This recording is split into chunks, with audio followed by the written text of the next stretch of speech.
अस्सलामुअलैकुम पाकिस्तान जिंदाबाद। अलीपुर की तारीख का सबसे पहला चैलेंज जो कि मैंने दिया था कि गुपांग ग्रुप से सैयद सब्तान रज़ा बुखारी जो कि ज़िमनी इलेक्शन लड़ने वाले हैं और इनके अपोजिट जो कि पाकिस्तान तहरीक इंसाफ की टिकट पर इलेक्शन लड़ेंगे यानी कि यासिर जतोई साहब, तो इन दोनों को चैलेंज दिया था कि आप लोग आएँ, इंटरव्यू दें और अपनी कारकर्दगी बताएं और ये भी बताएं कि अगर आप जीत जाते हैं तो आप अलीपुर के लिए क्या करेंगे। तो शाह साहब आपका बहुत शुक्रिया, आपने हमें वक्त दिया। शाह साहब पहले हम बात कर लेते हैं नेशनल पॉलिटिक्स पे। जो मार्केट में इस वक्त सबसे ज़्यादा सवाल पूछा जा रहा है और जो यूथ पूछ रही है और जो लोग मुझसे कह रहे थे कि शाह साहब से पूछिएगा, आपने पाकिस्तान तहरीक इंसाफ क्यों छोड़ी और कितने पैसे लिए? सर पहली बात तो ये कि सवाल है पैसों का। तो जो लोग शहरदार हैं या हल्के के हैं या इलाके के हैं वो मेरा फैमिली का ट्रैक रिकॉर्ड जानते हैं। मेरी फैमिली में बंदा हर इल्ज़ाम लगा सकता है लेकिन वो पैसों में इल्ज़ाम नहीं लगा सकता। सही। अगर मैंने पैसे कमाने होते तो पैसे लेने होते तो मेरे पास 10 साल से MP हूँ, मुफ्ती प्रोजेक्ट्स अरबों रुपये के मैंने प्रोजेक्ट्स करवाए, मंसूबे करवाए। आज भी लोग अलीपुर के जो हैं और जितने भी थे वो इस बात की आपको गवाही देंगे कि सब्तान शाह जो है वो ईमानदार आदमी है, वो करप्ट नहीं है। मेरे मुखालफिन मुझ पर हर इल्ज़ाम लगा सकते हैं पर करप्शन इल्ज़ाम लगा सकता। पैसों वाली बात तो सर कोई इसमें है नहीं। डेफिनेटली बात है कि मेरा ताल्लुक गुपांग ग्रुप से था। मैंने 2002 में वालिद साहब ने इलेक्शन लड़ा सरदार आशिक खान गुपांग के साथ, उन्होंने साइकिल का निशान लिया, हम उनके साथ इलेक्शन लड़े। 2008 में उन्होंने फिर साइकिल का टिकट पे मतलब काफ लीग से टिकट से इलेक्शन लड़ा, साइकिल का निशान था, हमने साइकिल से ही मतलब उनके निशान से सरदार गुपांग ग्रुप से इलेक्शन लड़ा। ऐसे ही 2013 में तो गुपांग ग्रुप के लीडर हैं कायद सरदार आशिक गुपांग साहब, उन्होंने डिसीजन किया कि हम इस दफ़ा आज़ाद इलेक्शन लड़ेंगे। सही हो गया। तो फिर हम ज़हरी आज़ाद इलेक्शन की तरफ चले गए। 2018 में जो उनकी कमिटमेंट थी इमरान खान के साथ जो भी हुई, तो या जिस तरह भी था वो सिर्फ उनका और उनका मैटर था बेसिकली। फिर हमने जो है वो एक फ़ैसला किया कि हम जो है वो उन्होंने कि हम PTI की टिकट से लड़ेंगे। देन हमारा पूरा ग्रुप जो है PTI की टिकट से लड़ा इलेक्शन। तो अब जो था हमने हमेशा इलेक्शन जो है कि दौरान इलेक्शन जो है कभी उस पूरे 5 साल के अंदर जब तक असम्बलियाँ रही और हम जिस पार्टी से टिकट से लड़ते रहे और हमने उस पार्टी के साथ हमने पूरी अपना सिस्टम से वफादारी अपना बैस निभाई। और सरदार साहब ने इस दफ़ा सरदार साहब ने एक फ़ैसला हुआ, उसकी कुछ रीज़न्स हैं, कुछ जो कि बहुत ज़्यादा स्ट्रॉन्ग हैं। पंजाब के अंदर जो है लगता इंतहा हुकूमत है, there was no government in Punjab. अब आप देखें कि आप ख़ुद इस बात का मुझे ऑनेस्टली बताएं, ऑनेस्टली बताना है आपने इस बात का अपने ईमान से कि क्या जो करप्शन का लेवल लोअर लेवल पे हो रहा था ये लेवल जो करप्शन का था कि पिछले दौर में कभी नहीं थे? बढ़िया करप्शन, इसमें कोई शक थाने पे करप्शन बढ़ गई, SHO DPO साहबान DC साहबान तक पैसे दे के आ रहे हैं। जब अफसरान पैसे दे के लग रहे हैं तो डेफिनेटली बात उन्होंने करप्शन करनी है। तो करप्शन का फिर आप उनकी शिकायत भी नहीं कर सकते थे। तो इस हद तक जो है वो करप्शन थी और हुकूमत नाम की कोई चीज़ कहीं नज़र नहीं आ रही थी कि कहीं हुकूमत है भी सही जो इन चीज़ों को दुरुस्त करे। तो जिस चीज़ के लिए हमने PTI का साथ दिया था कि भी करप्शन के ख़िलाफ़, तो वो करप्शन जो है वो बेपनाह बढ़ गई। सर आपने पैसे बिल्कुल नहीं लिए, आपने इसकी तरतीब कर दी और आपने वजह भी बता दी कि गवर्नमेंट नाम की कोई चीज़ नहीं थी, करप्शन बढ़ गई थी। अच्छा, एक बेसिक नेशनल मीडिया पे एक तासुर उभरा के महंगाई के ख़िलाफ़ सारे अरकान मुनहरिफ हुए, तो आप भी इसी वजह से हटे थे कि महंगाई भी एक रीज़न थी? महंगाई नो डाउट अबाउट इट एक रीज़न थी।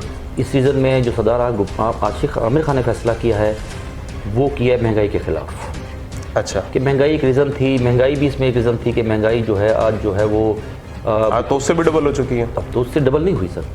गुजारिश ये है कि महंगाई हुई किस तरह है। अब मेरा क्वेश्चन ये है, हर किसी से मैं दो से सवाल कर देता हूँ। मैंने कहा जी देखें जी बात ये है कि महंगाई आपका एक एलिमेंट है। अब आप ये देखें कि सन जब एक छोटी सी एग्जांपल दे देता हूँ मैं इसके लिए, आपको टाइम है आपके पास ना? सर टाइम ही टाइम। अच्छा, छोटी सी मैं आपको एग्जांपल दे देता हूँ। वो एग्जांपल ये है जनाब कि अगर आप एक शख्स है जो जिसको पैसों में ज़रूरत है तो पहले वो क्या करेगा? पहले वो अपने दोस्त के पास जाएगा, उसे कहेगा मुझे पैसे दे दे। फिर वो दूसरे दोस्त के पास जाएगा, जब रिश्तेदारों के पास जाएगा, जब उसे कोई नहीं देगा तो वो फिर अपने दोस्तों के पास जाएगा, जब उसको दोस्त भी उसकी इमदाद नहीं करेंगे तो वो फिर सूदखोर के पास जाएगा। जब वो सूदखोर के पास जाएगा तो सूदखोर शर्तें रखेगा, चेक ले आओ, चेक बुक ले आओ, स्टाम्प पेपर ले आओ, और ये ले आओ, वो ले आओ, वो ले आओ। सही है। एक शराइत आ जाएंगी उसकी, ऐसे ही हमें अपना जो है वो ट्रैक्टर के कागज़ दे दो, घर के मकान की रजिस्ट्री करा दो। तो ये सारी शर्तें रखेगा, उन शर्तों के बाद वो आपको कर्जा देगा और जिस पे वो हैवी सूद लगाएगा। ठीक है सर। तो IMF पे इसी तरह की एक मिसाल है। IMF के पास जाने का मतलब ये होता है कि मुल्क जो है, बाकी सब है माशरती इशारे, झूठ, सोशल मीडिया का एक झूठ जो चला आ रहा है, और आपको पता है सोशल मीडिया को रोकने वाला कोई नहीं है। कोई नहीं। वो उसमें एक मतलब है, जो कुछ लिख दो आप तो वो जो देखने वाले होते हैं वो इंस्पायर हो जाते हैं, हक़ाइक़ से बिल्कुल बरक्स होते हैं। सन 2013 में पाकिस्तान IMF के शिकंजे में था। इमरान खान साहब कंटेनर पे आए और उन्होंने पर तकरीर की कि मैं IMF के पास नहीं जाऊँगा, मैं खुदकुशी कर लूँगा। ये साहब का हुक्मरान जो है, इन्होंने मुल्क को बर्बाद कर दिया और ये IMF के शिकंजे में डाल दिया। IMF जो है वो इतनी बुरी है कि मैं खुदकुशी कर लूँगा, IMF के पास नहीं जाऊँगा। ऐसे ही है। नवाज शरीफ साहब ने 2013 में मेहनत की, 14 में मेहनत की, 15 में मेहनत की, 16 में उन्होंने मुल्क को अपने पैरों पे खड़ा किया, IMF का सारा कर्जा अदा कर दिया। ठीक हो गया। पाकिस्तान IMF फ्री हो गया। पाकिस्तान IMF फ्री हुआ तो पाकिस्तान, यानी कि पाकिस्तान की मैशत बेहतर हुई तो पाकिस्तान IMF फ्री हुआ। लेकिन अभी जो गवर्नमेंट थी इमरान खान साहब की, वो तो कहते थे इन्होंने और भी ज़्यादा कर्जा लिया। देखें अब ये तो फैक्ट की बात है ना सर। कर्जा आप IMF से तब लेंगे जब दुनिया में आपको कर्जा देने वाला कोई नहीं होता। जब दुनिया में कोई कर्जा देने वाला नहीं होता, जब आप सबसे दुनिया से ले चुके होते हैं तो आप IMF के पास जाते हैं। ठीक है। जब आप IMF की शर्तें होती, IMF का कर्जा उतारना आसान भी नहीं होता। IMF में शिकंजे में जो लोग मुल्क फंस जाते हैं, उनका IMF के शिकंजे से निकलना बहुत मुश्किल हो जाता है। सही है। अब 2013 से 2016 में जब नवाज शरीफ साहब की गवर्नमेंट आई तो मुल्क पाकिस्तान IMF के पास मकरूज था, कर्जे में था IMF के। 2016 में पाकिस्तान IMF फ्री मुल्क हो गया, IMF से आज़ाद हो गया। सही है। 2019 के आखिर तक हमारी मुल्क की मईशत, 2018 में जब गवर्नमेंट आई PTI की और पे बुलंद दावे हुए, ये होगा, वो होगा, वो सब कुछ झूठ निकला। शाह साहब आप कह रहे हैं कि मैंने, एक मिनट मुझे बात कंप्लीट करना है सर। झूठ निकला। 2019 के बाद आप देख लें, 2019 में पाकिस्तान दोबारा IMF के पास चला गया। ठीक। उनकी पहली शर्त क्या थी? पहली शर्त है कि पाकिस्तान का सबसे बड़ा सासा जो कि स्टेट बैंक था, उसको इंडिपेंडेंट करो। तो कर दिया गया। प्रेसिडेंट जो है वो, जो उसका सदर है, वो IMF की मंजूरी से लगेगा। ऐसे ही है। तो उन्होंने पहली, बल्कि ये ऑन रिकॉर्ड बात है, अगर आप इसको ऑन रिकॉर्ड नहीं है, बहरहाल ये आप चेक कर सकते हैं कि पहली जो खातून लगाने लगे थे IMF वाले, वो हिंदू खातून थी। अच्छा। उसके बाद जो है, लेकिन जब शोर मचा कि यार इस हिंदू को लगा दोगे औरत को प्रेसिडेंट, तो पाकिस्तान में तो मतलब आग जल जाएगी। ऐसे ही। तो देन दे चेंज दैट, क्योंकि हमें अब IMF का जो है वो लगाने के लिए, वो प्रेसिडेंट हमें जो है वो सब चेयरमैन, गवर्नर, हमें अप्रूवल लेनी पड़ती है। सही। वहाँ से तो पाकिस्तान का एक जो बेसिक था वो उसमें तरमीम की गई, कौमी असेंबली में बिल लाया गया, उसको पास किया गया, पास करवा के सेनेट से मंजूर करवाया गया, जॉइंट सेशन के अंदर बिल पास करवाया और उसको हमने आज़ाद किया। उसके बाद हमें पहली किस्त आ गई। ठीक है। अब IMF की शराइत शुरू हो गई। क्या आप IMF की जो किस्त ले चुके हैं, आप वापस करने के काबिल हैं? नहीं। आपने 10 रुपये तेल सस्ता किया, जो IMF से पैसे आए सारे वैसे ख़त्म हो गए, जो बचने चाहिए थे पाकिस्तान में। आपने 10 रुपीज़ पेट्रोल रेट कम कर दिया। आपने उसको जो आप 1 लीटर पेट्रोल डलवाता था बंदा, 10 रुपये हुकूमत दे दी थी। सही है। उससे नतीजा क्या निकला कि आपका टोटल जो IMF का जो आपका कर्जा था, वो आपने समझो अपना बेनिफिट सब्सिडाइज पे वो आपने लगा दिया। अब आप IMF को कर्जा वापस करने की पोजीशन में नहीं है। What you have the options. आप ऑप्शन क्या, या आप IMF को शर्तें माने, या IMF का जो कर्जा लिया हुआ वापस कर दें उसको और IMF से आज़ाद हो जाए। 2 ऑप्शंस थे, या IMF से अगली किस्त लें फिर आप, या आप जो है IMF की शर्तें जो PTI की गवर्नमेंट साइन कर गई थी उस पर अमल दरामद कराएं और आप नेक्स्ट किस्त लें। ज़ाहिर बात है कि आप वो कर्जा तो वापस कर नहीं सकते। सही है। तो अब इसका ऑप्शन क्या है मुल्क बचाने के लिए? इस वक्त ये फैसले करना, जबकि ज़िमनी इलेक्शंस हो रहे हैं, ये बड़ा मुश्किल फैसले थे। ये कोई भी पॉलिटिकल पार्टी जो है वो इस फैसलों को तब करती है जब उसके सामने ये हो कि मैंने मुल्क को बचाना है। बिल्कुल। ये सख्त फैसले मुल्क बचाने के लिए किए जाते हैं, ना कि अपना पॉलिटिकल इमेज बनाने के लिए किए जाते हैं। आप कह रहे हैं महंगाई बढ़ी और अब हमें मुश्किल फैसले करने पड़े क्योंकि पिछली गवर्नमेंट ने IMF से मुआहदा किया था। आप कह रहे हैं 2013 में जब हुकूमत आई नून लीग की तो उन्होंने जो कर्जे थे सारे उतारे, IMF के कर्जे उतार दिए और IMF से मुल्क आज़ाद करा 2016 तक आज़ाद हो गया। अब अगर उनकी कारकर्दगी इतनी अच्छी थी तो फिर आपने नून लीग को क्यों छोड़ा और फिर तहरीक इंसाफ में 2018 में क्यों चले गए? नून लीग को छोड़ने का फ़ैसला और तहरीक इंसाफ पे जाने का फ़ैसला हमने इस वजह से किया था कि भी यहाँ पे हमें समझ आ रहा था कि भी डेफिनेटली बात है कि एक करप्शन एक लेवल जो था वो हो रही थी। हम समझ रहे थे कि इमरान खान जिहाद के लिए आया और करप्शन के खिलाफ जिहाद करेगा। ठीक है। हमें ये बाद में पता लगा कि ये करप्शन के जिहाद के नहीं आया था, ये तो मेगा करप्शन का महाज बना रखा था। मुझे ये बताएं 2018 में जो आपने नून लीग छोड़ी वो आपका ज़ाती फैसला था या गुपांग ग्रुप का फैसला था? गुपांग ग्रुप का फैसला। ठीक है, गुपांग ग्रुप का फैसला था। तो सरदार आशिक खान गुपांग ने इल्ज़ाम लगाया था कि मैं जो नून लीग छोड़ रहा हूँ वो ख़त्म नबूवत के मामले में छोड़ रहा हूँ, जो एक आइन में तरमीम हुई थी। तो अब क्या वही नून लीग जो ख़त्म नबूवत के मामले पे छोड़ी थी वो अच्छी होगी? सर नून लीग आप कहते हैं कि ख़त्म नबूवत के मामले में सरदार हम नहीं कहते, वो सरदार साहब ने एक बिल्कुल बात की थी, लेकिन वो गलत फहमी बाद में खुद ब खुद दूर हो गई। यानी वो आप कहते हैं कि गलत फहमी थी? वो गलत फहमी थी एक। अच्छा, वो किस तरह? वो गलत फहमी ये थी कि मियाँ साहब जो थे वो डेफिनेटली बात है कि एक मुसलमान है नवाज शरीफ साहब, और वो अल्हम्दुलिल्लाह सारे के सारे जो हैं वो ख़त्म नबूवत पे यकीन रखते हैं। तो ख़त्म नबूवत में जो मसला था वो एक्चुअली था एक लफ्ज़ का फ़र्क था। ठीक है। वो एक मिस्टेक थी जो कि क्लरिकल मिस्टेक जिसको भी कहा जा सकता है, कि मैं इकरार करता हूँ, जब हम इलेक्शन के कागज़ से लिखते हैं तो मैं इकरार करता हूँ कि मैं रसूलुल्लाह सल्लल्लाहु अलैहि वसल्लम की ख़त्म नबीन पे यकीन रखता हूँ, सल्लल्लाहु अलैहि वसल्लम की ख़त्म नबूवत पे यकीन रखता हूँ। तो उसमें एक लफ्ज़ गलत हुआ था, हल्फन। अच्छा, ठीक है। This is the only thing. और उस चीज़ को बेस बना के आशिक खान साहब जो कि एक सीनियर सियासतदान है हमारे, उनकी एक सोच थी, वो छोड़ दी। वो उनकी एक सोच थी, जैसे सोच उनकी थी वो उन सोच के हिसाब से और जो है वो मामलात जो हैं वो हुए, ज़रूर हुए।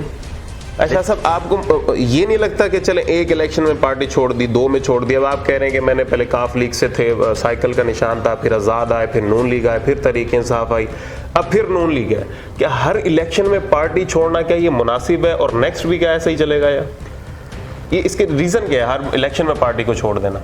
सर देखें, नून लीग में जाने का फैसला जो था से जो है वो इलेक्शन आज़ाद लड़ने का फैसला काफ लीग से जाने का फैसला जिससे पहले, तो उनका फैसला जो था सरदार आशिक गुपांग साहब का फैसला था ग्रुप का। यानी कि अगर वो आपको कह देते हैं जिन अब नून लीग छोड़नी है तो आप उनके साथ खड़ेंगे, नून लीग छोड़ देंगे, अगर फ़र्ज़ के कह देते हो?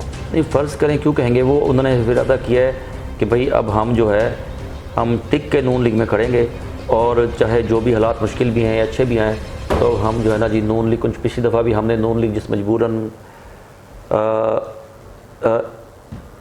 जो है वो हमने एक कुछ वजूहात थी जो कि बिहाइंड द सीन भी होती हैं।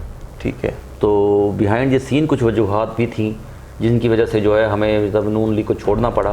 ठीक। और तो फिर लेकिन हमने उस वक्त भी कोशिश की थी कि शायद हम नून लीग को हम ना छोड़ें, लेकिन कुछ बिहाइंड द सीन वजूहात थी।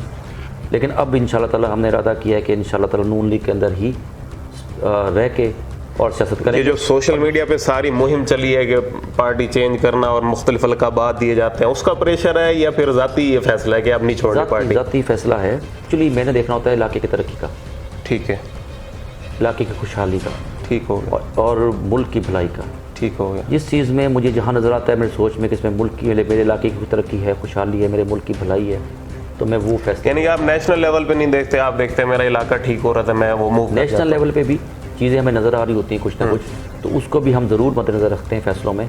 लेकिन इलाके की तरक्की, खुशहाली जो है वो जो मेरा वोट, जो मुझे इलेक्ट करता है। देखिए, मेरे दोस्त हैं, मुझे इलेक्ट करते हैं, मैंने काफ लीग से इलेक्शन लड़ा, उन्होंने वोट दिए, हमने ऐसे जो है मेरे वालिद साहब ने इलेक्शन लड़े थे काफ लीग से, मैंने नहीं लड़ा। मैंने पहला इलेक्शन आज़ाद लड़ा था इंडिपेंडेंट है से, और दूसरा इलेक्शन जो है वो मैंने PTI से लड़ा था।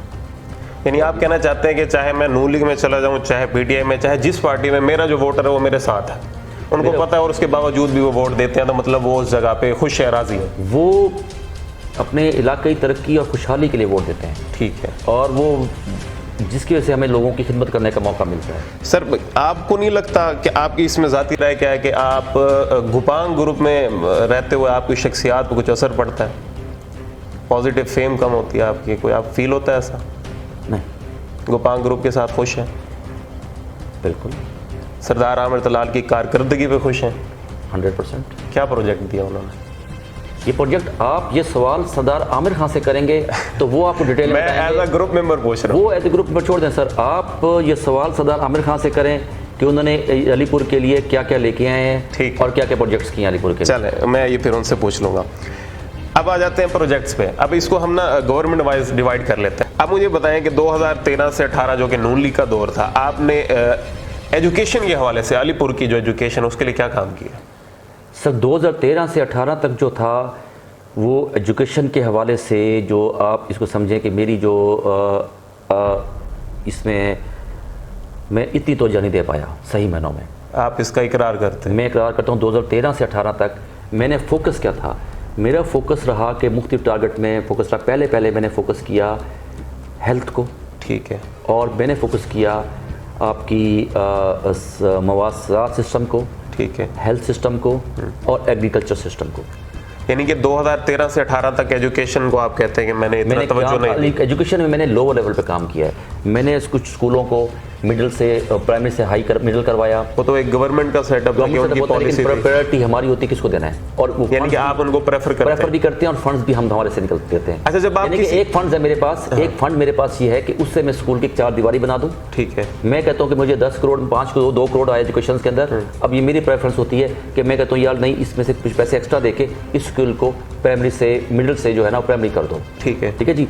तो इस स्कूल को जो है वो अपग्रेडेशन जो है, अब वो पैसा मैंने अपग्रेडेशन में देना है या स्कूलों की 4 दीवारी और कमरों में खर्च कर देना है। दिस इज डिपेंड ऑन जो होता है वहाँ का मकामी जो नुमाइंदा होता है, ये उस पर डिपेंड करता है कि वो इस पैसे को वो किस तरह खर्च करना चाह रहा है। ठीक है, तो इस लिहाज से मैंने कोशिश की कुछ चंद स्कूलों को वो मैं जो है वो अपग्रेड भी करवाया मैंने। लेकिन जो एक एजुकेशन पे जो चेंज लेके आनी थी वो मैं जो है उसमें लगा रहा, और वो मैं जो 18 से जो है अपना जैसे मैं पार्लियामेंट सेक्रेटरी बना है एजुकेशन का, और 13 से 18 से आगे ऑनवर्ड वो मैंने एजुकेशन के सिलसिले में मैंने एक बहुत अच्छा जो है वो प्रोजेक्ट लेके आया कि अलीपुर में BS क्लासेस नहीं होती थी। बिल्कुल हो रही है अब आपके। मेरे बच्चे जो हैं वो 40-40 हज़ार फीस दे के बाहर जाते थे। बच्चियाँ भी जाती थी, जो कि वालिदैन पे बहुत बोझ था, और उनका तकरीबन 30 से 40 हज़ार रुपये पर मंथ खर्चा हो जाता था, रिहाइश का खर्चा, हॉस्टल के खर्चे, और उसके दूसरे खर्चात। अब वही बच्चे वही सेम डिग्री और सेम ताकत वैल्यू की डिग्री वो अलीपुर में हासिल कर रही है। मैंने गर्ल्स कॉलेज बॉयज़ कॉलेज में BS ब्लॉक शुरू करवाया। अच्छा। और BS कॉलेज BS क्लास शुरू करवाई। देन उसके बाद मुझे एहसास हुआ कि अगर कोई बच्चा बाप अपनी बेटी को कोई एजुकेशन में नहीं पढ़ाना चाहता, ठीक है, तो देन उसके पास क्या ऑप्शन है? सही है। तो उसका जब मुझे ख्याल आया तो मैं, क्योंकि यहाँ पे को एजुकेशन थी, तो मैंने गर्ल्स कॉलेज में भी BS क्लास का इजरा करवाया। अच्छा, यस सर। गर्ल्स में भी चल रही है? गर्ल्स में भी इसका हो चुकी हैं। कब से चल रही है ये सर? पिछले साल से शुरू हो चुकी हैं क्लास। अच्छा। अभी पहली क्लास चल रही है गर्ल्स कॉलेज की। जबरदस्त। गर्ल्स कॉलेज में BS क्लासेस हो रही हैं। और सेकेंडली बात यह कि इसके लिए मैंने उनको इतने मजमून अप्रूव करवा दिए हैं कि वो उतने मजमूनों की क्लासेस शुरू भी नहीं कर सके। उन्होंने 6 में शुरू किए, जबकि मैंने 12 मजमूनों के प्रोर दिलवा के दिया। तो आप इनको स्टाफ कब देंगे? स्टाफ इनको इंशाल्लाह गवर्नमेंट आएगी, अब स्टाफ भी देने के मजीद। अच्छा, चले, एक ये भी तासुर था कि जी तहरीक इंसाफ की हुकूमत हमें पैसे नहीं देती जी। सेकेंडली आप इसमें छोड़ दें, इसके साथ साथ जो है मैंने बॉयज़ कॉलेज में मैंने जो है वो यहाँ पे BS जो है ब्लॉक भी शुरू किया है जी। कंस्ट्रक्शन हो रही है। BS ब्लॉक शुरू किया 12 करोड़ से। अब कॉलेज में BS ब्लॉक शुरू हो रहा है। बिल्कुल हो रहा है, उसकी फुटेज इंशाल्लाह चला देंगे हम साथ साथ। अच्छा, मुझे ये बताएं कि आपकी तरफ से ये जितने भी मुनहरिफ अरकान थे वो कहते थे कि हमें फंड ही नहीं दिया, हम क्या काम करते। तो ये जो अब काम हो रहे हैं ये किसके फंड है फिर? सर आप मुझे मौजना करें कि मैंने 2013 से 18 में कितने फंड्स मुझे मिले और मैं कितने काम कर सका। कितने दिए? सर मैं आपको बताता हूँ ना अभी, आप मुझे चलते जाएंगे ना, आपको एंड में कैलकुलेशन कीजिएगा। ये चले, ये कैलकुलेशन आप एंड में कीजिएगा कि मैं कितने काम कर सका हूँ 2013 में, 18 में, और 18 से ऑनवर्ड में कितने काम कर सका हूँ। क्या आपको नहीं लगता कि हमें पूरा एक यूनिवर्सिटी का कैंपस चाहिए अलीपुर के अंदर, सिर्फ BS ब्लॉक के बगैर? हमें सर अलीपुर में यूनिवर्सिटी कैंपस नहीं चाहिए। नहीं चाहिए? नहीं चाहिए। वो क्यों सर? गुजारिश है सर, गुजारिश ये है कि या तो हम अलीपुर में कोई प्रॉपर यूनिवर्सिटी एस्टेब्लिश करवाएं। अच्छा, ठीक है सर।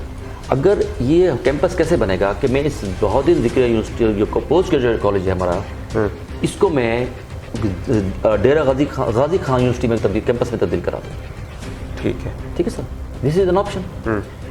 तो मैं इसे तब्दील करा दूँ तो उसका नुकसान क्या होगा? देखें 40 मैंने तमाम मज़ामीन शुरू करवा चुका हूँ जो मज़ामीन मेरे इलाके के बच्चे यूनिवर्सिटी में जाके पढ़ते थे। कितने मजमून हैं बॉयज़ में? बॉयज़ में 10 से 11 मजमून है। आईटी उसमें है, इंग्लिश उसमें है, बीएस इंग्लिश है, बीएस उर्दू है। लेकिन क्लासेस आए थे 3 से 4 की हो रही है फिलहाल। सर 3 से 4 जो टीचर्स जितने स्टूडेंट आते हैं अच्छा, उनके डिमांड पे है ना सर। अगर स्टूडेंट ज़्यादा आ जाएंगे तो जब उनकी डिमांड बढ़ जाएगी, फिर मैंने इसके कैसे हल निकाला है, क्योंकि कमरे भी कम है, फिर मैंने बीएस ब्लॉक शुरू करवा दिया हो रहा है ताकि कमरे बन जाएं। और तो जो है हम तमाम की तमाम क्लासेज जा करवाते हैं। मैंने 10 से 11 बीएस उर्दू करवाई शुरू, बीएस इंग्लिश करवाई, बीएस इस्लामियात की अप्रूवल हो चुकी है, बीएस पाकिस्तान स्टडीज़ हो चुकी है, बीएस जो है वो अरबिक है, और इसके अलावा सर बीएस फिजिक्स है, बीएस केमिस्ट्री है, बीएस बायोलॉजी है, बीएस बॉटनी है, और बीएस आईटी भी हो रही है यहाँ पर शुरू। ज़बरदस्त सर मैंने इन तमाम मज़ामीन की यहाँ पे बीएस शुरू करवा दी है। बल्कि मेरी तो कोशिश थी कि अभी दूसरे सिस्टम ऐसा हो गया है, और मैंने ये कहा था कि आप फूड साइंसेज भी मांगो। अच्छा, मैं आपको फूड साइंसेज में भी करवा के देता हूँ। मेरी ख्वाहिश है कि जो मज़ामीन बीएस के अंदर डीजी खां या भोलपुर में हो रहे हैं वो सारे अलीपुर में हो। अलीपुर अब ये सारे मजमून यहाँ पे हो रहे हैं? यहाँ पे हो रहे हैं। अच्छा, और ये बिल्डिंग कब तक बन जाएगी इसकी? बिल्डिंग तो सर इंशाल्लाह ताला इसी साल मुकम्मल होगी इसकी बिल्डिंग। और नेक्स्ट ईयर से हम कहते हैं कि ये सारे प्रोजेक्ट यहाँ पे बच्चे पढ़ कम से कम ये है कि जितने बच्चे देखें डिमांड है, अगर स्टूडेंट्स एक मजमून के नहीं आते वो तो साफ ज़रा नहीं होगा। तो अदरवाइज जो है हमने इसमें एक प्रॉपरली जो है वो जब भी मजमून यहाँ पे आ जाएंगे तो इंशाल्लाह ताला इसको जो है इनके जो बच्चे आएंगे तो और बच्चों की तादाद पूरी हो जाएगी और बच्चे भी पूरे होंगे और इंशाल्लाह क्लासेस बन रही हैं तो ये तमाम मज़ामीन हम शुरू करने के काबिल हो जाएंगे। ठीक हो गया। आप कहते हैं कि इसी को ही अपग्रेड करता हूं मैं, दिलवा सकता हूँ मैं, दिलवा दिया है। नहीं आप फिर अगला नहीं समझे बात जी। प्रॉब्लम क्या है? प्रॉब्लम यह है कि एक बच्चा अगर मैं इसका नाम बहुत दिन जिक्र कैंपस करवा दूँ या डीजी खां कैंपस में ले आऊँ तो जो मेरा बच्चा 1000 रुपये पर सेमेस्टर फीस पढ़ा उसकी फीस 40,000 हो जाएगी। यहाँ पे 1000 फीस है? यस सर, 1000 वो फीस नहीं है, 1000 फंड है जो कि 1000 रुपये देते हो कॉलेज के फंड में चला जाता है। जो बच्चा किताबें लेना गरीब बच्चा किताब लेने अफोर्ड नहीं करता ये उसकी मदद की जाती है उससे। बीएस जो प्रोग्राम्स है वो फ्री हो रहे हैं यहाँ पे? फ्री हो रहे हैं सारे और गर्ल्स कॉलेज में फ्री हो रहे हैं सारे। सेमेस्टर फीस सिर्फ 1000 पर सेमेस्टर या 2000 शायद उन्होंने अभी की है पर सेमेस्टर 3 महीने 4 महीने की। अच्छा जी, दिस इज द रीजन। वो 40,000 रुपये मेरा बच्चा 40,000 में बीएस क्यों करे? वो तो बढ़ जाएंगी फीसें बढ़ जाएंगी क्योंकि यूनिवर्सिटी को अपने खर्चात खुद पूरे करने पड़ते हैं, कॉलेजेस को गवर्नमेंट देती है सारे खर्चात। ये जो 1000 या 2000 रुपये फीस बच्चा भर रहा है गरीब का बेटा और मतलब है वो अदा कर रहा है, वो 2000 रुपये है वो गवर्नमेंट को नहीं जाते, वो कॉलेज फंड है। ठीक हो उस कॉलेज फंड से होता यह है कि एक गरीब बच्चा है जिसके पास पैसे नहीं है बुक्स लेने के तो वो उनके लिए इमदादी फंड होता है।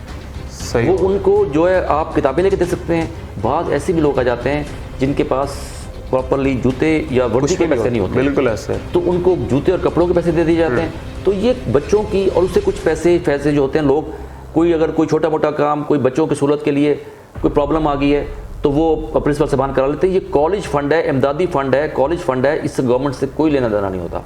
ये रखी गई है ताकि इसी पैसे से अगर किसी गरीब बच्चे की इमदाद हो जाए, बच्चों की इमदाद से। सर एजुकेशन पे होगी। अब बताएं कि यूनिवर्सिटी कैंपस बेहतर था सर, यहाँ पे कॉलेज बेहतर है? मैं तो ये समझ रहा था कि शायद फीसें हैं यहाँ पे। नहीं, 1000 फीस है। अगर 1000 फीस है तो ये सर ये बहुत बड़ा प्रोजेक्ट है। दाखिला फीस 5000 है सिर्फ। अब हमारी सेमेस्टर फीस तो 40,000 चल रही है। आपकी सेमेस्टर 40,000 चल रही है, यहाँ सेमेस्टर फीस 1000 है सिर्फ और डिग्री आपके बराबर है, सेम टू सेम। कहाँ से एफिलिएशन इनकी? इनके डीजी खां से एफिलिएशन है, डीजी खां से यूनिवर्सिटी से। डिग्री इनकी सेम टू सेम है। अच्छा, उसी तरह सेमेस्टर सिस्टम है। मजे की बात यानी कि जिस तरह पहले कॉलेज में होता था ना 2 साल का और सेमेस्टर सिस्टम वाले नंबर ज्यादा ले लेते थे, इनका भी सेमेस्टर सिस्टम है, नंबर पॉइंट्स भी वही है सब कुछ। और इससे पहले बल्कि मैं भूल गया हूँ, मैंने 2013 में भी काम किया था, 13 से 18 में एजुकेशन में। वो क्या? मैंने यहाँ पे एमएससी केमिस्ट्री डिग्री कॉलेज में मैंने एमएससी केमिस्ट्री, एमएससी फिजिक्स और एमएससी क्लासेस का इजरा करवाया था। ये नून लीग के दौर में। अच्छा। उससे क्योंकि एमएस का दौर था। हाँ। तो मैंने एमएससी का इजरा करवाया था, एमएससी फिजिक्स का, एमएससी केमिस्ट्री का और एमएससी जो है बायोलॉजी का। तो हमारे पास एमएससी बल्कि नून लीग के दौर 2013 से 18 में जब मैंने एमएससी का इजरा करवाया था तो उसके बाद पहले साल जो हमारी फिजिक्स की क्लासेस शुरू हुई तो फिजिक्स की लड़की ने पूरे डीजी खां बोर्ड में टॉप किया था, थर्ड पोजीशन ली थी, वो अलीपुर कॉलेज की लड़की ने ली थी। ये एमएससी का इजरा जो है ये मैंने जो है वो अपना इसका करवाया था। बल्कि इसके पीछे एक बड़ी वो एक स्ट्रगल है, लेकिन वो फिर आप इस टाइम इंशाल्लाह। ये जो अलीपुर में जो प्रोजेक्ट्स आए हैं ये ऑन रिकॉर्ड सी बात है, ये प्रोजेक्ट गवर्नमेंट ने नहीं दिए 2018 में। उन्होंने नहीं दिए? उन्होंने एज इट इज नहीं दिए कि आपने हेल्थ में कहाँ देना है मनसूबा। अच्छा, उन्होंने एक अमाउंट दे दी हमें। पहला बजट हमारा जीरो गया, पहले साल हमें बजट जीरो में कुछ नहीं मिला। कुछ नहीं मिला। ठीक हो गया। दूसरे बजट में हमें कहा गया कि जी ब्लॉक एलोकेशन रख रहे हैं। ब्लॉक एलोकेशन रखने के बाद हम उसमें से आप ब्लॉक एलोकेशन क्या मतलब? ब्लॉक एलोकेशन मतलब ये होता है कि भी हम पैसे मुख्तलिफ डिपार्टमेंट्स में रख रहे हैं, बाद में हम एमपीएस को देंगे, एमपीएस की स्कीमें नहीं लगा रहे। अच्छा, हम फिर खड़े रहे। तीसरे बजट में आके जो बजट आया तो अपना पिछला बजट जो था, हाँ जी। तो वो समझ लें पहला बजट तो वैसे ही गुजर गया था हमारा, तो उसके बाद 2 बजट हमारे वैसे ही उन्होंने गुजार दिए। फिर इस पिछले बजट जो गुजरा था इसमें हमें एक अमाउंट कहा गया कि यार इतने के मनसूबे आप दे दो। ठीक हो।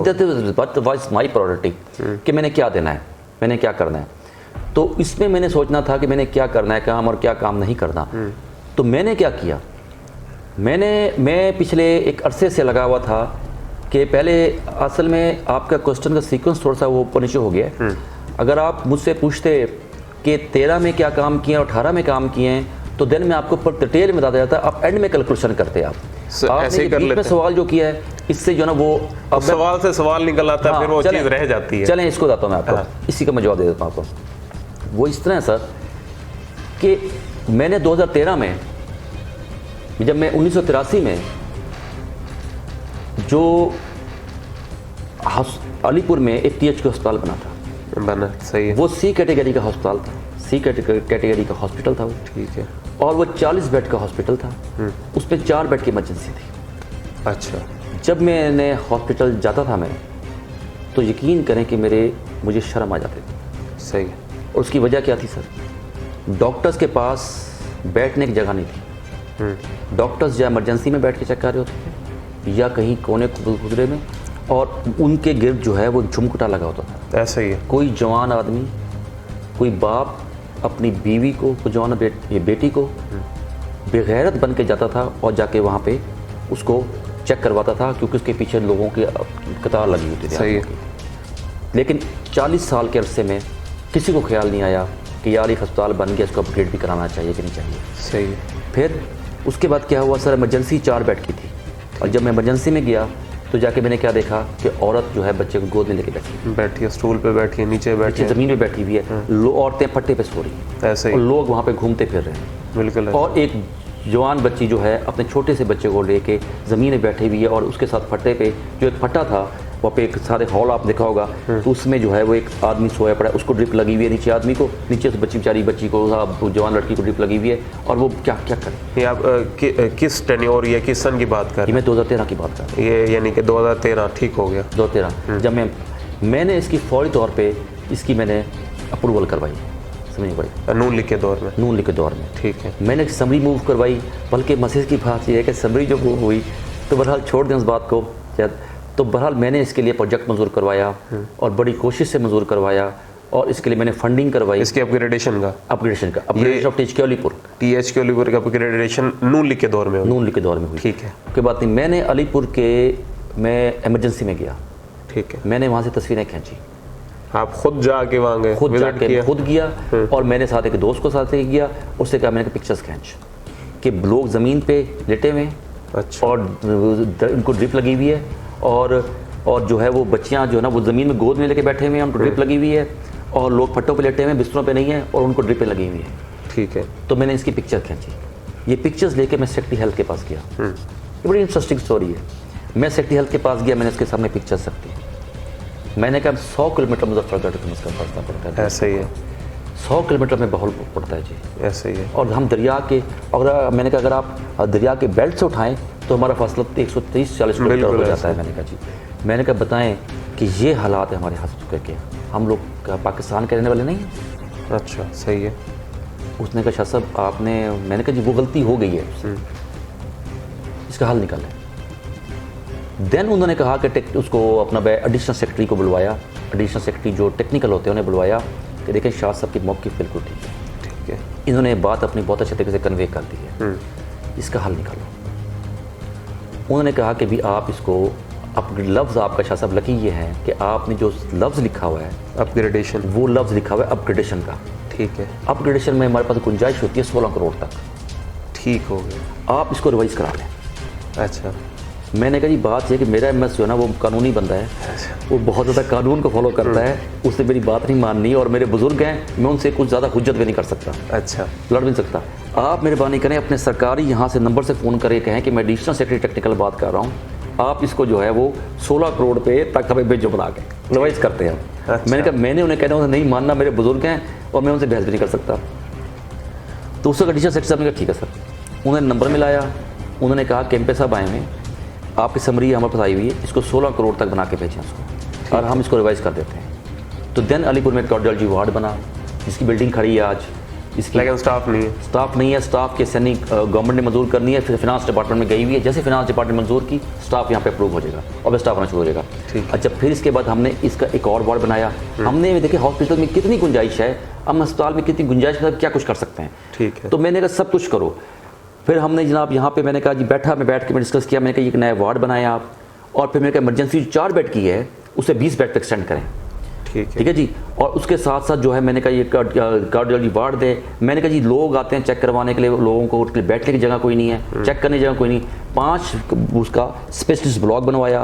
आपने देखा होगा अब लोग बाज़ तरीके से चेक करवाते हैं, ऐसे ही जो भी जाता है बाज़ तरीके से चेक करवाता है। पहले कोई भी शरीफ आदमी, मैंने सोचा यार अगर मेरी बेटी, मैं अपनी बीवी को लेकर जाऊँ या अपने बच्चे को लेकर जाऊं तो क्या मैं गैरत के साथ यहाँ खड़ा हो सकता हूँ? नहीं हो सकता। जब मैं नहीं हो सकता था तो मैंने कहा ये बेटे भी मेरी हैं। मैं खुद अपनी बुखार की टैबलेट लेने गया था और मैं आधा घंटा खड़ के मैं वहाँ से वापस आ गया। मैंने कहा यार यहाँ मैं ले नहीं सकता, ये तकरीबन ये 3-4 साल पहले की बात। अब की क्या कंडीशन है? अब मैं गया हूँ, यकीन करें, मैं कोई ये नहीं कि आप सामने बैठे तारीफ कर रहा हूँ या जो भी एमएस है, मैं वालदा साहब को लेके गया हूँ पिछले हफ्ते और यकीन करें मैं सेटिस्फाई हूँ। मैंने कहा यार बेहतरीन सहूलत। 5 का स्पेशलिस्ट ब्लॉक बनवाया, 5 का, ताकि डॉक्टर चेक करने वाला भी देखें। अब पेशेंट चेक करने के लिए भी कोई पर्दा नहीं था, ऐसे ही है। तो अब प्रॉपरली तरीके से पर्दा भी लगा हुआ है, एक रूम अलग है, बाहर बरामदा है, इसको स्पेशलिस्ट ब्लॉक बनवाया ताकि लोग बाइज्जत तरीके से चेक करवा सके, क्योंकि वो मेरी बेटी है जो गई हुई है, मेरी माँ है जो वहाँ पहुंची हुई है। चले आदमी तो कोई धक्का धुक्के खा लेता है, लेकिन खवातीन का एहतराम करना मुझे मेरा फर्ज बनता है, उनका साथ सहूलत प्रदान करना। अच्छा, फिर मैंने वहाँ लैब बनवाई, लैब बन गई सर। और इसके बाद जो है एक उधर से वार्ड बनवाया। तो बहरहाल इसको फिर हम इसको 14 करोड़ तक, फिर 2 करोड़ बच गए। अच्छा। मैंने कहा मलिक साहब 2 करोड़ भी ले ही लेते किस तरीके से। बोले लगा शादी सारा कुछ जहाँ अस्पताल से पूरा तीन कितना पड़ा। अच्छा। वो खैर वो फिर हमने जो भी जगह बनती थी, मैंने कहा भी और कुछ नहीं तो जरा डॉक्टरों को कमरे बनवा लेते हैं आप। सही है। आपको सेक्रेटरी ने कह दिया था, उन्होंने कहा जिसकी जरूरत नहीं थी। मैं कहा चलो ठीक हो गया जी, जो भी अब आपने भेज दी है उसका सर 16 करोड़ की मतलब है, 14 करोड़ की मालियत से 16 करोड़ की मालियत से, बल्कि फिर बाद में एक्सटेंशन भी हमने मजीद करवा के 16 करोड़ की मालियत से हमने माशाल्लाह हॉस्पिटल का जो है वो हमने इसका पिटिशन करवाई। इसमें बड़ी मेहनत लगी हुई। ये 2013 से 18 के टेन्योर, 2013-18 के टेन्योर। ठीक है, नंबर 1 सर। तो अब 2018 से आगे चलते हैं, ठीक है, इसी हेल्थ के शोबे में। हाँ जी। 2018 से आगे जो है मैं बता रहा था आपको कि फिर मुझे जो है बजट जो है वो सिर्फ एक मिला है। तीसरे बजट में कितने पैसे मिले? उस जहरी बल सर 60 करोड़ के करीब मिला, उसमें आया 17 करोड़ के करीब। फिर मैंने कुछ एक्स्ट्रा मेहनत की, मैं बीएस ब्लॉक अपने डिपार्टमेंट्स मतलब मैं कोशिश करके बीएस ब्लॉक के लिए अहमदाबाद में लेके आया पैसे, तो वो अलग था। तो वो जो था उसमें मैंने क्या किया सर, उसमें मैंने ये किया कि मेरे पास ऑप्शंस थी, मैं क्या करता। अब जिसमें था कि मेरे पास सोच थी कि मैं लोगों की सड़कें बनवा दूँ। ठीक है। और जो कि एक तासुर है यानी कि हमारे साउथ पंजाब में कि जी ये यहाँ की सियासत है सिर्फ सड़कों और सोलंगों पे होती है। हाँ। मेरा डिफरेंट सोच है, मैं इंफ्रास्ट्रक्चर पे बिलीव करता हूँ। मैं बिलीव करता हूँ कि भाई लोगों की सहूलत जो है वो ज़्यादा से ज़्यादा उनको फराहम की जाए। 5 साल के बाद सड़क टूट जाती है, 10 साल के बाद, ठीक है, सोलिंग 4-5 साल के बाद ख़त्म हो जाती है, टूट जाएगी। लेकिन अगर मैं इंफ्रास्ट्रक्चर को बिल्ड कर जाऊँगा और उससे तरक्की होगी और उससे खुशहाली भी आएगी और लोगों को सहूलत भी मिलेगी और रोज़गार भी मिलेगा। और उस इंफ्रास्ट्रक्चर की बुनियाद पे तो मैंने क्या किया सर, मैंने देखा कि जब मैं इस बात पे था कि भी अलीपुर में डायलिसिस सेंटर नहीं है, सही है।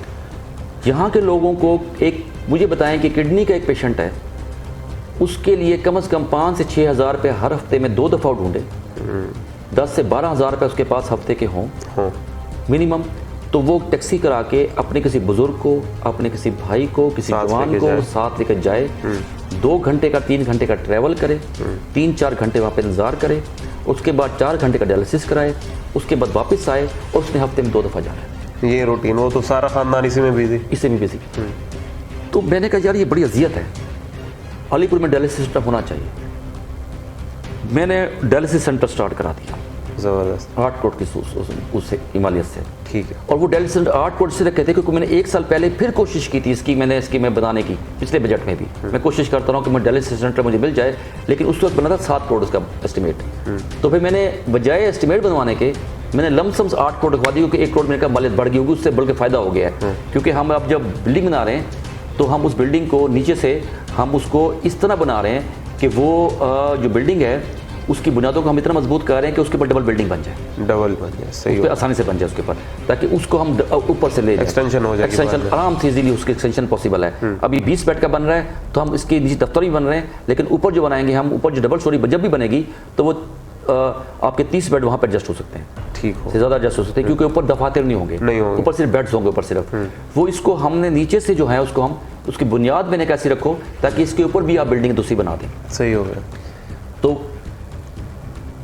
8 करोड़ की मालियत से मैंने ट्रामा सेंटर के लिए दे दी है। वो भी अब इसमें एक मज़े सी कहानी है सर, मज़ेदार। ट्रामा सेंटर के लिए मैंने अरसा 13 से मैं लगा हुआ था, किसी भी तरीके से मुझे रकबा मिल जाए ये डायलिसिस सेंटर के लिए और ट्रामा सेंटर अस्पताल के नज़दीक। हाँ, क्योंकि स्पेस तो नहीं थी THQ में, स्पेस नहीं थी, तो मुझे ये रकबा जो चाहिए था इसका जो आपका रेस्ट हाउस का है, असिस्टेंट कमिश्नर का रखा है PTI के दौर में, रेस्ट हाउस का रकबा दिया जाए। वो समरी वो चली, AC से मैंने किसी ना किसी से थोड़ा बहुत अगर दबाव देके मैंने प्रेशर देके मैंने कहा यार आप हमें बेड थोड़ा सा रकबा दे दो कुछ ना कुछ। ये अभी जो इसने अप्रूव किया। AC साहब से गई समरी, आगे जाती है DC साहब के पास आई, DC साहब ने रिजेक्ट कर दी, तीसरी दफ़ा रिजेक्ट हो गई। DC साहब ने उसको चीफ सेक्रेटरी ने भी रिजेक्ट कर दी। अच्छा, उसको उसकी वजह क्या थी?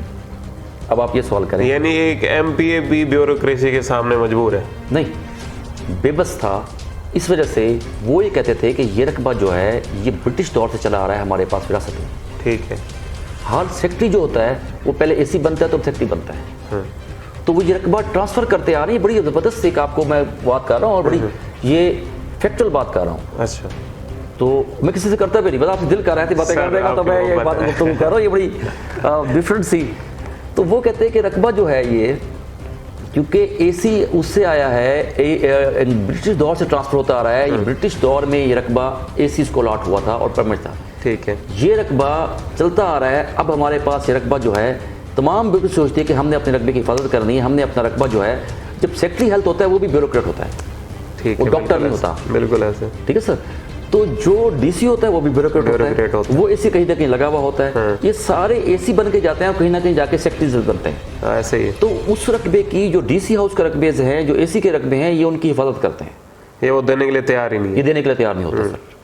मुझे जो इंचार्ज थे डायलिसिस सेंटर मुजफ्फरगढ़ के, ये उनकी बात कर रहा हूँ, उनका फ़ोन आया था मुझे, उन्होंने मुझे कहा था, रिक्वेस्ट की थी कि हमारा अपग्रेड करवा दो। जब मैंने कहा मैं अलीपुर में बनवाऊंगा तो उन्होंने कहा कि हमारी नसीहत मेरी याद रखना सर, आप जो डायलिसिस सेंटर बनवाएंगे आप हॉस्पिटल के अंदर बनवाएं। ठीक है। मैंने कहा रीज़न क्या सर इसकी?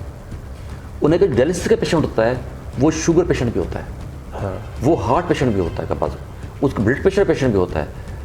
जब हॉस्पिटल साथ होगा तो उसके तमाम मसाइल वहीं पे ट्रीट हो जाएंगे। होता ये है कि हमारे पास पेशेंट आते हैं और बाद में उनका ब्लड प्रेशर रेस कर जाता है बहुत ज़्यादा, और फिर हम उनका डायलिसिस बंद करके उनको भेजते हैं, वो DH जाते हैं जो कि फासले पे है, वहाँ से अपना ब्लड प्रेशर लो कर फिर आते हैं वापस। अगर ये इकट्ठे होगा तो वो they can be easily treated. मेरी जिद ये थी। दूसरा, ट्रामा सेंटर। मैं क्यों जिद पे था ट्रामा सेंटर यही बनना चाहिए? मैं इसलिए जिद पे था कि ट्रामा सेंटर यही बचाइए मुझे रकबा, मुझे बाहर नहीं चाहिए रकबा, क्योंकि जो किसी को अगर कोई फायर इंजरी होती है, ट्रामा सेंटर करता क्या? एक्सीडेंटल इंजरी, आपको किसी का एक्सीडेंट हो गया है तो हमारे पास उसके बाद 2 घंटे होते हैं। अगर इंटरनल ब्लीडिंग शुरू हो गया तो 2 घंटे मुल्तान जाते हैं तो बंदा वैसे एक्सपायर हो जाता है। तो जो उसका ट्रीटमेंट हो रहा है तो उसके वो पेशेंट जो होते हैं वो हार्ट पेशेंट भी हो सकता है, क्योंकि मैं यहाँ पे कार्डियोलॉजी सेंटर बनवा चुका हूँ, दिल बन रहा है, तो ट्रामा सेंटर साथ होगा और कार्डियोलॉजी सेंटर साथ भी होगा और साथ हॉस्पिटल भी होगा, तो वो जो पेशेंट है उसको तमाम चीज़ें, जख्मी आया है एक ही जगह पे दस्तियाब होंगी। अगर उसको दूर हो जाएगा तो उसके ट्रीटमेंट में प्रॉब्लम आएगी और उसकी मुश्किलात पैदा होंगी। तो मैं इसलिए था कि मुझे यही रकबा चाहिए सर। अब इसमें ये हुआ कि जब मैंने इस दफ़ा मुझे मिला तो मैंने 8 करोड़ रुपए, मैंने इसकी समरी पिछले साल बनवाई हुई थी कि ट्रामा सेंटर के लिए 7 करोड़ रुपए लगने थे। ठीक है। अच्छा, जो 7 करोड़ रुपए 8 डायलिसिस सेंटर के थे उसमें मशीनरी भी शामिल है। सही है। यानी कि बिल्डिंग नहीं बनेगी, अब सिर्फ मशीनरी साथ साथ आ जाएगी। इसमें आ गई। इसी में डायलिसिस सेंटर, कार्डियोलॉजी में सिर्फ बिल्डिंग थी, और क्योंकि बिल्डिंग के बाद कार्डियोलॉजी, मसला ये है कि बिल्डिंग के साथ साथ, अच्छा फिर मेरा वो 2 करोड़ की मशीनरी मांग लेता है कि डॉक्टर साहब नहीं बचे रहे, वो भी नहीं मांगे उन्होंने, वो उन्होंने मशीनरी ने बिल्डिंग कहा उन्होंने। लेकिन बहरहाल ये था क्योंकि जब तक डॉक्टर्स एसएनईज की प्रूव नहीं होती तो मसला ये है कि क्योंकि डायलिसिस जो है ना टेक्निकल स्टाफ कर लेता है, डॉक्टर्स कर लेते हैं ट्रेनिंग लेके, लेकिन जो उसका मसला होता है कार्डियोलॉजी का, उसमें एसएनई होके जब तक दिल का डॉक्टर स्पेशलिस्ट नहीं आता तब तक जो है मसला है, तो तब तक यहाँ पे एक्टिवेशन नहीं हो सकती। ये कब तक एक्सपेक्टेड है कि ये सब फाइनेंस डिपार्टमेंट में से नहीं गई हुई है। अच्छा। तो इंशाल्लाह ताला ने कहा, मैं भी तो मैं कोशिश करूँगा कि मैं इसको इसी साल जो है वो इसको मैं एक्टिवेट उसको करवा दूँ दिल के वार्ड को। ठीक हो गया। अब जो ट्रामा सेंटर है तो मेरी ख्वाहिश थी ट्रामा सेंटर में एक्सीडेंटल इंजरी, लोगों को पता ही नहीं ट्रामा सेंटर क्या है ऐसे ही बेसिकली, लेकिन मुझे तो पता है ना। तो मैंने सोचना है कि मैं अपने इलाके की बेहतरी के लिए क्या कर सकता हूँ, चाहे लोग उसको रिवार्ड को माने या ना माने, लेकिन अल्लाह तो देख रहा है ना सर। अल्लाह देख, बिल्कुल सही बात। मैंने उस ट्रामा सेंटर को उस 8 करोड़ से मैं लोगों की काफ़ी सड़कें बन जाती और लोग काफ़ी मुझे मतलब है वो लोग देहात वाले नारे लगाते आ गए, लेकिन मैंने सोचा कि नहीं ट्रामा सेंटर होना चाहिए। और 1122 सर अब एजुकेशन आपकी, बल्कि इसी को भी हम हेल्थ में ले आते हैं। ठीक हो गया। 1122 जो है सर, 1122 में जब मैं लेके आना चाह रहा था तो इसके लिए मैंने ये भी नून के दौर में लेके आया था। ये आपका ज़ाती प्रोजेक्ट है? ये मेरा ज़ाती मियाँ शहबाज शरीफ साहब से मिल के उनसे मुलाकात पे मैंने रिक्वेस्ट की, उन्होंने प्रोजेक्ट दिया जिसको शुरू किया गया तो उस पर स्टे हो गया। वो भी ज़मीन का इशू था, ज़मीन का इशू था। हाँ। वो स्टे हुआ इस पे, उस स्टे की मैंने पैरवी की, उस स्टे को मैंने खारिज करवाया, उस स्टे को खारिज करवाने के बाद फिर इस पे मैंने 1122 शुरू करवाया। इसीलिए आज 1122 वालों के पास ये कभी किसी की तख्ती नहीं लगाते। 1122 वाले बिल्डिंग बनती गवर्नमेंट की, तो गवर्नमेंट की तख्ती जब लगती है तो उस पर MP और मैंने दोनों के नाम आ जाते हैं अगर गवर्नमेंट की मनसूबा अपना हो तो। ठीक है सर। तो गवर्नमेंट की तख्ती किसी नहीं, आप 1122 पे जाएं, 1122 की बिल्डिंग के ऊपर एक तख्ती नाम भी लगी हुई है, सैयद मोहम्मद सत्तान रज़ा बुखारी। जब 1122 स्टे हुआ तो मैं हमदा शहबाज साहब से मिला लगा। ठीक है। और मैं आपको ये हल्फन और ऑनेस्टली बात कर रहा हूँ कि मैं हमदा शहबाज साहब से मिला, मैंने उनसे रिक्वेस्ट की कि 1122 इस तरह मैं मियाँ शहबाज से मिला था, मैंने 1122 को रिक्वेस्ट की थी, उन्होंने डिपार्टमेंट को कहा कि वहाँ पे काम शुरू करो। ठीक है सर। उस पर हमें 1122 मिली, रकबा AC साहब से ने दिया, DC साहब ने उसको अप्रूव किया, उस रकबे पे 1122 का दफ्तर मंजूर हो गया। अब उस पर हो गया स्टे। अब स्टे अगर ये चलता रहा तो 1122 नहीं बन पाई, क्योंकि 1122 की अप्रूवल हो चुकी है वहाँ पे और उसके बाद मसला बना रहेगा, ये अदालती मामला खड़ा रहेगा। ये स्टे सियासी मुखालफिन ने किया था, वो जो स्पोर्ट्स एक एसोसिएशन थी उन्होंने किया था? नहीं, ये स्टे मुनव्वर शाह ने किया था। अच्छा। मुनव्वर शाह ने अदालत जाकर स्टे लिया था, मुनव्वर शाह बुखारी साहब। हाँ। तो उन्होंने यानी कि एक सियासी, आप बताए आप जैसे समझ लें, लेकिन स्टे जो है स्पोर्ट्स एसोसिएशन का ताल्लुक कोई नहीं था। वो एहतजाज में तो वो भी आगे होता, बस वो भी लोगों को कर लेते हैं, लेकिन वो मुनव्वर शाह बुखारी साहब ने जाकर स्टे लिया था। ठीक हो गया, वो स्टे खत्म करवा लिया, वो स्टे खत्म करवाया। हमदा साहब ने प्रॉपरली हिदायत की इसके लिए कि भी अपना उसको कि भी इस स्टे को फौरी तौर पर ख़त्म करवाओ। ठीक हो गया। तो गवर्नमेंट ने फिर इसकी प्रॉपरली AC ने और DC ने फुल पैरवी की इसकी। सही हो। और मैं उनके साथ लगा रहा हिम्मत करके हमने स्टे खत्म करवाया और आज 1122 में देखे सत्तान शाह के कोई घर तो नहीं बन रहा था वहाँ, सही या कोई मार्केट तो नहीं बना रहा था। आवाम का फलाह आज एक कॉल करता है मड वाला का बैठा शख्स दरिया के किनारे पे, बिल्कुल है, और ये सीतपुर भी, खैरपुर भी, सुल्तानपुर भी, सुल्तान भी, एक कॉल पे 1 करोड़ की गाड़ी उनके दर पे खड़ी होती है। जो लोग अपनी फैमिली को मोटरसाइकिल पे ले जाना अफोर्ड नहीं करते, वो उस एम्बुलेंस में जा रहे होते हैं। बिल्कुल ऐसे। तो ये असल में प्रोजेक्ट्स हैं जिनके लिए जो है आपको अपना जो इंफ्रास्ट्रक्चर को बिल्ड करते हैं। और ऐसे प्रोजेक्ट्स मुझे लगता है जब आप लेके आते हैं तो आपको थोड़ा सियासी नुकसान भी होता है। जिस तरह आप कह रहे थे कि अगर मैं सोलिंग दे देता, रोड्स दे देता तो सारे खुश हो जाते, हालांकि ऐसे मनसूबों से पूरी तहसील का फायदा है, पूरी तहसील का फायदा। सर एजुकेशन पे हो गया, हेल्थ पे कर लिया, अब मुझे ये बताएं जिस तरह आप कह रहे थे मवासलात वगैरह, लोगों का आना जाना, खैरपुर वाली रोड है और तकरीबन 12 फुट की है, या जितने भी मदाफाती रोड जा रहे हैं, मुझे लगता है कि एक तो वहाँ पर मट्टी भी पड़ी है, उड़ता भी है, 100 मसले मसाइल है, तो इन इंफ्रास्ट्रक्चर, ये जो रोड्स हैं, गलियाँ हैं, सीवरेज का अब सामने आपके हाल है, पूरा शहर का सीवरेज डूबा पड़ा है, हर गली में चले जाएं सीवरेज है। चले सीवरेज को छोड़ भी जाएं, बल्दिया का अमला नहीं आता, आपके सामने वाली गली में बल्दिया का अमला महीना महीना नहीं आता। और इतना तक है कि अगर असिस्टेंट कमिश्नर से जाके रिक्वेस्ट की जाए तो असिस्टेंट कमिश्नर के कहने पे भी अमला नहीं आता। इस पे कोई पकड़ नहीं है आपके सर, इसके बारे में क्या कहेंगे? जी, सर गुजारिश ये है कि आपने